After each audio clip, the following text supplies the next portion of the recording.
সহিহ বুখারীর বর্ণনা, সালাসাতুন ফিল গার। বনী ইসরায়েলের জামানায় তিনজন লোক সফরে বেরিয়েছে, বানোয়াট ঘটনা না, এটা বুখারীর ঘটনা।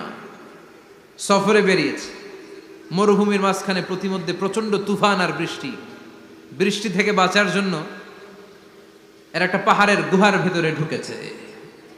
হঠাৎ থান্ডার, বজ্রপাত, বিজলি, মুষলধারে বৃষ্টি।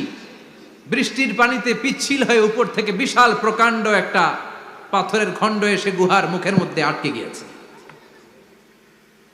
যেই গুহার মুখ দিয়ে তারা ঢুকেছে, ওইখানে বিশাল একটা পাথর গড়িয়ে এসে উপর থেকে পড়ল। অন্ধকার, ভিতরে কোনো আলো নাই, কোনো জনমানব নাই, বাঁচানোর কেউ নাই, কিচ্ছু দেখা যায় না, ঘুটঘুটে অন্ধকার। বাইরে থেকে আলো আর অক্সিজেন যে আসবে ওই সুযোগটাও নাই।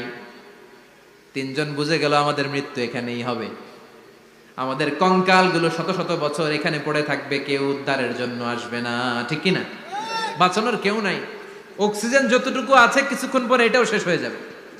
তিনজনের একজন বলল আমাদের বাঁচানোর কেউ নাই, একজন ছাড়া তিনি কে?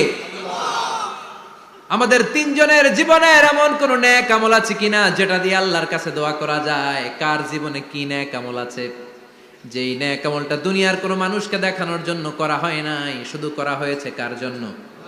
এরকম কোন নেক আমল থাকলে দোয়া করা শুরু করো, এছাড়া আমাদের বাঁচার কোনো উপায় নাই। একজন দোয়া করা শুরু করলো। হাদিসে লম্বা একটা হাদিস, আমি সরল বঙ্গানুবাদ